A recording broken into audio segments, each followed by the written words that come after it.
আসসালামু আলাইকুম। আজকে দেশি মুরগি রান্না করবো ফুলকপি দিয়ে, রেসিপি দেখাবো। আমি ভাজা নেওয়ার জন্য ফ্রাই প্যানটা দিয়ে দেবো, কিছু পরিমাণ সয়াবিন তেল দেবো, লবণ, হলুদের গুঁড়া, ছালের গুঁড়া মাখিয়ে দেবো। মাখাইলে তেল গরম হয়ে গেলে দিয়ে দেবো, দিয়ে দেবো সয়াবিন তেল দিয়ে দেবো, পেঁয়াজ বাটা, রসুন বাটা, আদা বাটা, জিরে বাটা, এলাচ, দারচিনি, লং দিয়ে নেব, ঝালের গুঁড়া, হলুদের গুঁড়া, লবণ, স্বাদ মতো, জিরের গুঁড়া, মশলাটা লাগিয়ে দেবো। মশলা নাড়ানোর জন্য কিছু পানি দেবো, রেখে দেবো,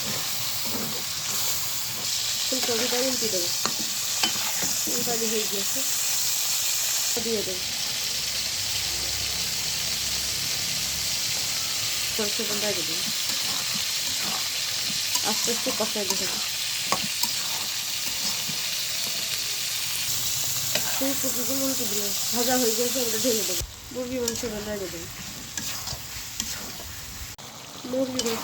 দেবো,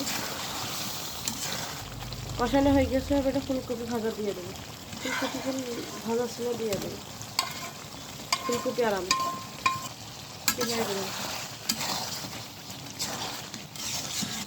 ধরে এগুলি পানি দিয়ে দেবো, গরম পানি বেশি লাগে দেবো, আস্তে আস্তে হতে মুরগি মাংসটা নাড়িয়ে দেবো, জিরে গুঁড়া ভাজনা দিয়ে দেবো, মুরগির মাংস দিয়ে গাবলতে ঢেলে দেবো। ফুলকপি দিয়ে মুরগির মাংস রান্না করা রেসিপি হয়ে গেছে।